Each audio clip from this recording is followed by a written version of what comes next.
முன்னால் உள்ள பைசா, இப்பொழுது ஒரு உதாரணமா நான் சொல்றேன், 10 ரூபா கொடுத்து 5 ரூபாய்க்கு பாலும் 5 ரூபாய்க்கு அரிசியும் வாங்கிட்டு வா, அவங்க உடனே அவங்களுக்கு பால் காய்ச்சி காப்பி போட்டு கொடுக்கணும். இரண்டாவது அவங்களுக்கு சமையல் பண்ணி கொடுக்கணும். இப்போ ஓடி போகிற வழியில் ஃப்ரெண்ட்ஸு நண்பர்களை பார்த்தார், ஸ்கூலில் படித்து கொண்டிருக்கிற நண்பர்களை பார்த்தார். பேசி கொண்டிருக்கும் போது ஒரு ஐட்டத்தை மறந்து விட்டார்.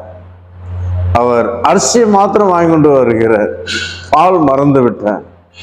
அம்மா சொல்றாங்க, 2 ஐட்டம் உனக்கு ஞாபகம் இல்லையாடா, போ சீக்கிரம் போ. ஏன்னா ஃபர்ஸ்ட் பால் தான் முக்கியமா இருக்கு, தேவைப்படுகிறது. பால் மிகவும் முக்கியமா தேவைப்படுகிறது.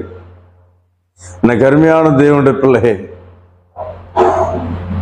ஒன்னு ஓடி போகிறார், பால் பால் பால் பால்னு சொல்லிட்டு போகிறார். மறுபடியும்